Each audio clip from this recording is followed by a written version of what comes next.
Assalamualaikum warahmatullahi wabarakatuh. Saya bawa buku tentang buku saya Amalan Sunnah Setahun. Amalan Sunnah Setahun. Saya mau bahas berkaitan dengan Rajab.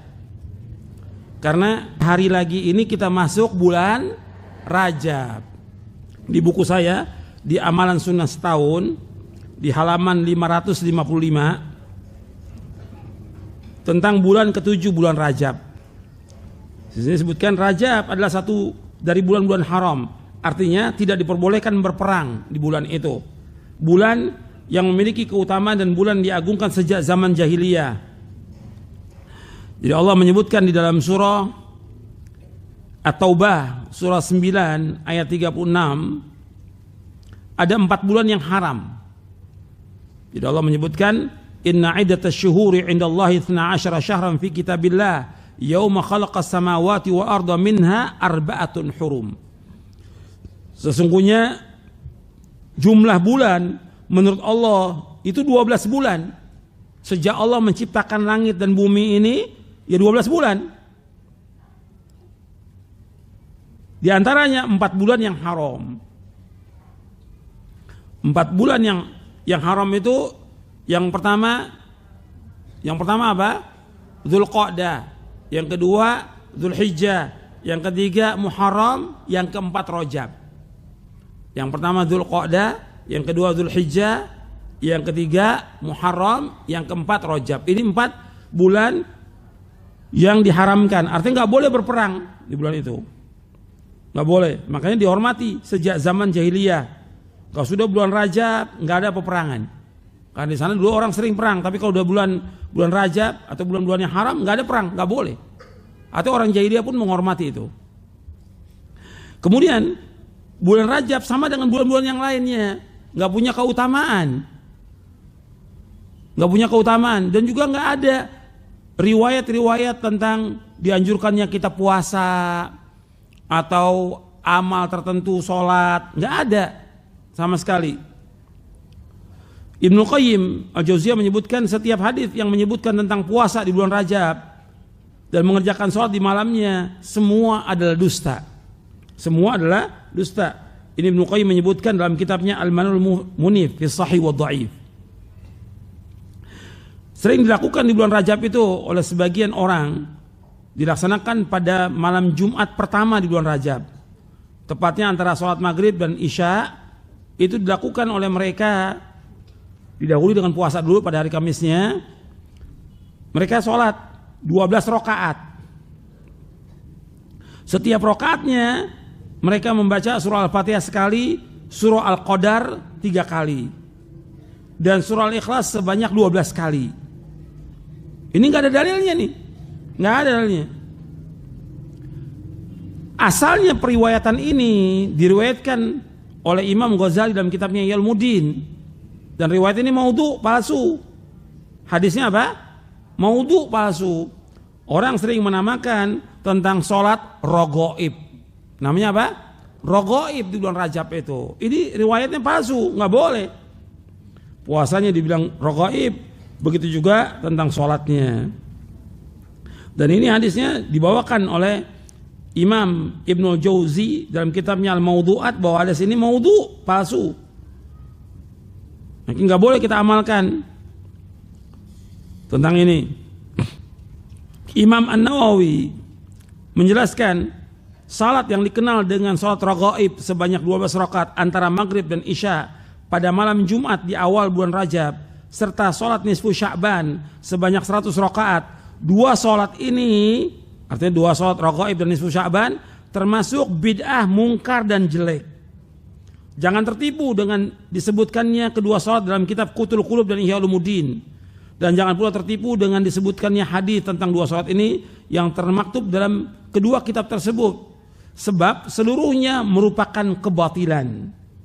Ini Imam Nawawi menyebutkan dalam kitabnya Al-Majmu' Syarhul Muhadzab di juz yang ketiga. Jadi tentang Rajab ini nggak ada keutamaannya. Dia keutamaannya tidak boleh perang aja di situ. Dihormati dari zaman jahiliyah sampai Islam. Tapi keutamaan sholat, puasa nggak ada. Artinya kalau orang mau puasa seperti biasa di bulan lain, dia puasa Senin Kemis atau puasa Ayyamul Bid, nggak ada masalah, boleh. Tapi menentukan puasa di awal bulan Rajab ini nggak boleh, tidak ada. Atau sholat di awal bulan Rajab, malam Jumat pertama bulan Rajab 12 rakaat juga nggak ada. Ini bid'ah termasuk. Yang mengatakan bid'ah adalah Imam An-Nawawi. Juga disebutkan oleh Syekhul Islam Ibnu Taimiyah dan juga oleh yang lainnya bahwa ini bid'ah. Kemudian di bulan Rajab juga ada perayaan Isra Mi'raj. Dalam Islam nggak ada perayaan-perayaan ini. Karena apa? Rasulullah SAW ketika datang ke Madinah, orang-orang Madinah melakukan perayaan namanya Nairuz dan Mahrajan. Gimana kalau kita ikut perayaan mereka?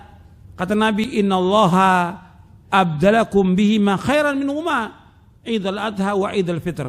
Sesungguhnya Allah mengganti dua raya itu dengan dua raya yang lebih baik bagi kalian, yaitu Idul Adha dan Idul Fitri. Berarti dua perayaan itu hanya dua dalam Islam.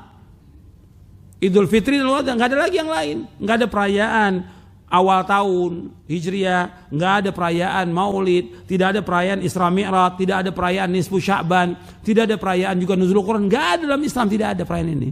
Tidak ada. Karena apa? Karena Nabi tidak melakukan. Yang lebih tahu tentang syariat ini siapa? Nabi Muhammad SAW. Dan Nabi sudah sampaikan kepada manusia. Yang membawa manusia ke surga Nabi sudah jelaskan. Yang membawa manusia ke neraka Nabi sudah jelaskan. Maka nggak boleh orang mengadakan perayaan yang seperti ini.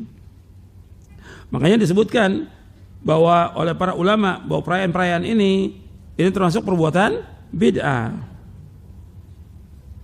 Bahkan juga penyembelihan di zaman jahiliyah ada penyembelihan. Penyembelihan namanya fara' dan atira. Kata Nabi, la fara'an wala atirata. Tidak ada fara' dan tidak ada atira. Hadisnya sahih Bukhari Muslim. Maksudnya la atirata fil Islam wala fara'. Tidak ada atira dan fara'. Fara' artinya anak pertama binatang yang disembelih untuk patung. Atira adalah sembelihan yang biasa dilakukan di masa jahiliyah pada bulan Rajab untuk takarrub kepada Allah.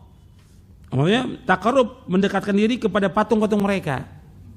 Mereka menyembelih untuk patung, tapi kalau ditanya untuk apa? Untuk Allah, gitu. Mereka mengatakannya untuk Allah. Sama dengan orang yang menyembah kubur. Kamu kenapa menyembah? Enggak, saya ini menyembah mereka untuk mendekatkan diri kami kepada Allah. Istilah tawasul. Sama aja dengan orang-orang kafir. Allah sebutkan dalam Al-Quran dalam surah Az-Zumar, ma na'buduhum illa liyuqarribuna ilallahi zulfa. Kami enggak menyembah mereka, tapi untuk mendekatkan diri kami kepada Allah. Jadi mereka menyembelih di bulan Rajab itu besar-besaran. Tujuannya untuk apa? Untuk mendekatkan diri mereka kepada Allah. Tapi mereka lakukan kepada siapa? Kepada patung, kepada orang-orang yang mati. Dan banyak lagi istilah mereka. Kalau dulu di zaman jahiliyah namanya atira. Dan ini nggak ada dalam Islam. Itu singkatnya demikian tentang berkaitan dengan Rajab ini. Singkatnya demikian.